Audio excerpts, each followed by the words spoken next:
ఆ టైంలో నేను చాలా హ్యూమిలేట్కి లోనయ్యాను, చాలా అవమానానికి బాధపడ్డాను.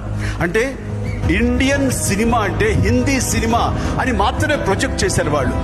గోవా, న్యూఢిల్లీ, బాంబే ఇలాంటి చోట్లకు ఫంక్షన్స్ కి వెళ్తారండి, తెలుగు వాళ్ళ గుర్తింపు లేదు.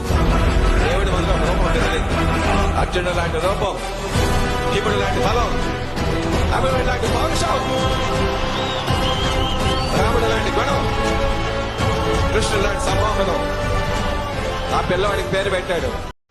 ఏం పేరు పెట్టాడు?